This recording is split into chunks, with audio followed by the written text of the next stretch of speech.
Hello, hello, mans. Oh, time for Group D. Okay, let's jump in straight away. So, I'll be completely honest.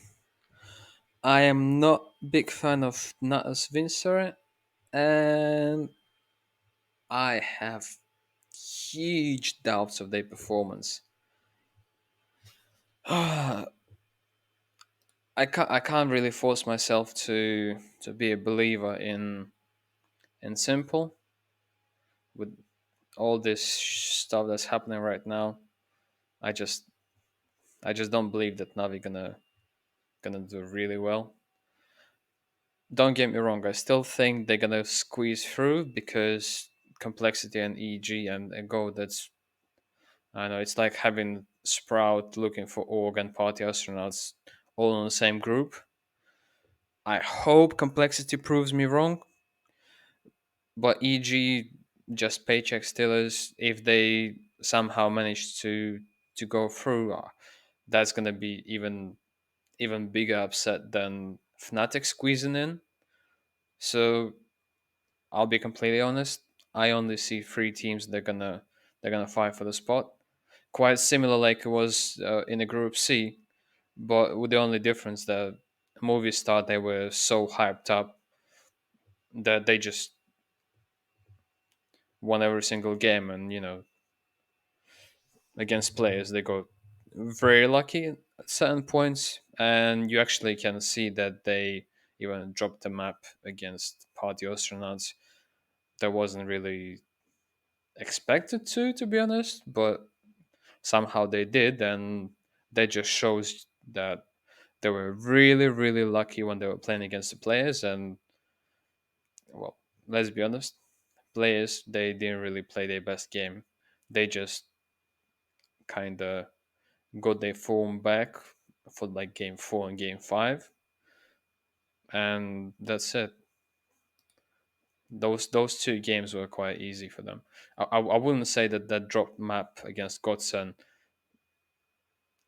I know, played really like huge impact into Liquid's game, because I think they still would demolish Liquid even if they just beat 2-0 the Godsend, but still.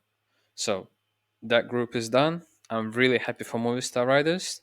Vamos, players, well done. So proud of my boys. And now let's go for Group D.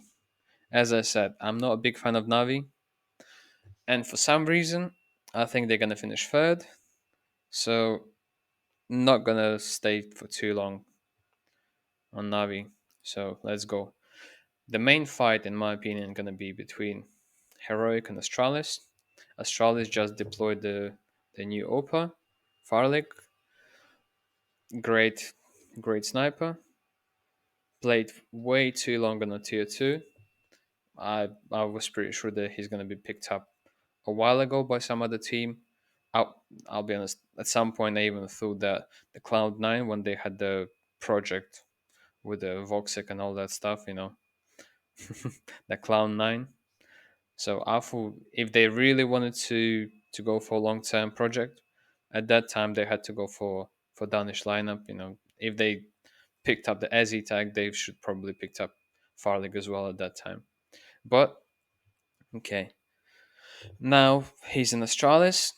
I believe he's gonna do very well, and I hope Astralis finally gonna start climbing back. Okay, so I will say that Astralis is my number two team in this group. And despite not really liking Heroic, but right now they seem like a legit team that most likely is going to be consistent and going to win this group. I'm not sure if it's going to be 5-0 or 4-1 because they still can lose the last game against Navi, especially if Navi at that point will be like 2-2 if they lose to Astralis, or even if they somehow manage to lose to Complexity or something like that. Well, I won't be surprised, but still. By the way, that's going to be a potential upset when they play Complexity, because these two games they're most likely going to be 2-0, and then because probably they're going to be overconfident and they're going to think that, okay, it's complexity. Well, we're just going to breeze through. But no, I'm actually expecting a good event from complexity. I actually have way more faith in complexity than in EG. So complexity is going to most likely end up fourth. EG, I'll be honest, I think EG is going to go dead last. And a go most likely going to upset them. Because over here, they playing all three games against best teams straight away. And then it's going to be like complexity and a go last two games. They're probably going to be eliminated by this point already. And against complexity, well, demotivated. Against a go, demotivated. You know, especially if they have those 11 a.m. games. For Stu, it's going to be really tough to wake up at that time.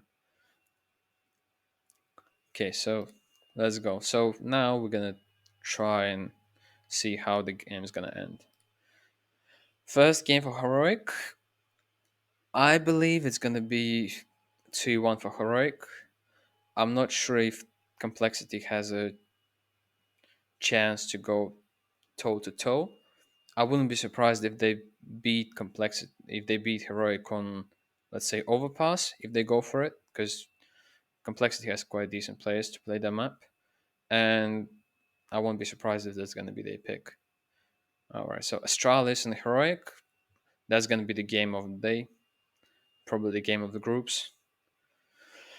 So I still believe that Heroic gonna win 2-1 again. Both games 2-1, 2-1. Then EG most likely is gonna be 2-0 to secure the top spot. Against the Go, probably 2-0 again. And against Navi, if this game is not gonna decide anything, then I think it's gonna be most likely 2-1 for Heroic as well. Now, Astralis. Astralis is gonna beat EG most likely 2-0. I I'll be honest, I don't see any chance for EG. If they surprise, great for them. Still not gonna stop calling them paycheck stealers, but still. Then I already spoke about this game. Then against a Go, I still think that it's gonna be 2-0. Against Navi, well, that's a tough one. Because I think that Astralis in current stage gonna overperform Navi because they still sticking around, they trying to improve their game. A new addition, they're gonna perform well. I'm not gonna be surprised if it's gonna be 2-0 for Astralis, but most likely it's gonna be 2-1. Then Complexity, if Complexity at this time still will be alive, 2-1 still for Astralis. If it's gonna be irrelevant match, 2-0 and GG. So yeah, as I said, Heroic gonna be number one, then Astralis, and then most likely Navi is still gonna squeeze in. With that said, guys, welcome to my fantasy team. Okay, I'll explain myself. Config, because Astral is most likely gonna play the maps on which Config and Blamef perform very well, like the nuke, most likely gonna be the main map. Config is going to be really aggressive together with Blamef, so they will most likely be going for the entry kills all the time. And exactly for this reason, entry Fragger. Main Orpa on Farlig, don't think I have to explain this. Well, Perfecto, support, despite that I think that Navi is going to play really badly, he's still going to get his points, and hopefully it's not going to be like 15 points for the whole event. Hope it's going to be more, or at least not negative. Then a refresh. With refresh, it's a tough one because he's also that type of support player that kind of stays last. Like maybe even the camper would be better, but because I think that Hero gonna go 5-0. That leader role just gonna maximize the bonus for me. Then Tessus, defender, classic. He's playing really well on CT side. Sometimes drops off on a T side, but like there's nothing else really that works out for him. Just just CT side because as I said, there are three teams that are gonna be playing really poorly, especially on T side, and any of these players can have the defender booster and defender role and will have great stats. So now the actual boosters. I think that config and blame F they have to make a statement that they are ready. They're gonna play two star roles in a team, and now when Astralis is kind of finally have the 5-man roster that they happy to go like a long way with, I believe it's gonna be time for him to shine. So against EG, most likely he's gonna be on top of the table. Against Heroic, I'm 100% sure that if the game's gonna be competitive, then he's gonna he's gonna drop a 30 bomb. I wouldn't be surprised to see two 30 bombs. Then against a go, that's probably the game where either him or Blamef gonna get ace. Against Navi, against Navi, it's one of those games where he's just gonna trade someone. Probably Zipnik's gonna go first, or Glaive gonna go first, and he's just gonna get trade kills. Or maybe they just gonna trade each other with Blame. Against Complexity, I don't think there's a booster needed against that team. So Farlick, I'm not sure if I should go with a pistol round, but I think he will win at least 1 out of 4 pistol rounds for Astralis. A new sniper, good with pistols. I don't see why not. Then Heroic, he's most likely to win a clutch. A go, he's gonna have a consistent game because that's most likely the game where Config and BlameF will go crazy and just like demolish them. Against Navi, that's gonna be a game with most likely a lot of saves, really tactical game, and complexity. I'm not gonna use any boosters over there. Okay, now Perfecto. No booster needed. Assistant against EG most likely. I would I really wanted to pick the assistant against Astralis, but because I said already that I think that Astralis is gonna beat them, I don't see Perfecto performing well in that game, so I'm gonna use the bottom of the table over there. And against Heroic, he's gonna get baited. I'm pretty sure like in almost every single scenario he's gonna go like he's gonna be traded over there. That's it. Okay, now refresh. Against complexity, he's probably gonna set someone up. He's gonna use those flashbangs, and most likely um, they're gonna play Mirage. So Mirage is just like 100% sure they're gonna have those 5 flashbangs or 5 flash assists or something like that. Against Astralis, I believe it's gonna be Nuke, where most likely Heroic gonna choke because Nuke either gonna be a decider or a pick of Astralis, and if Astralis pick Nuke, then it's huge possibility for Heroic to choke. Against EG, I just want extra points. And a knife kill against a go. I know it says 0%, but for some reason I believe it can happen. And against Navi, I'm not gonna put any boost over there, so let's go for it.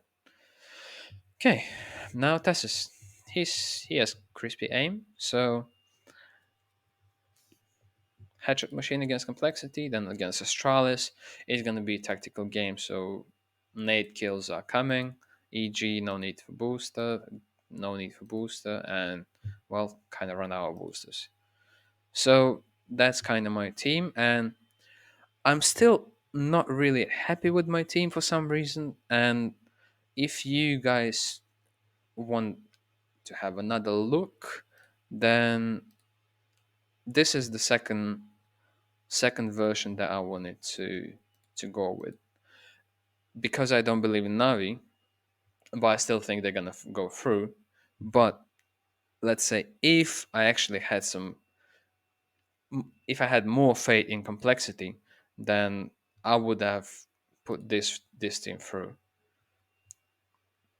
So if I actually believed in complexity a bit more, then I would have picked Grim, and I would go for four really decent players and a player that can overperform the way that W1G did in the Group C. Because for some reason, I have faith in Grim. Or let's say if you believe in Stewie 10 a.m., then don't pick him, pick Breeze. Because Breeze for 180k, I don't know what happened to the guy, but he was so good, and now he's a bronze card, but still, there's a good chance that if they actually perform, that he will have a good rating as well. But yeah, but in general, yeah, that's my team, and stay safe, have fun, good luck.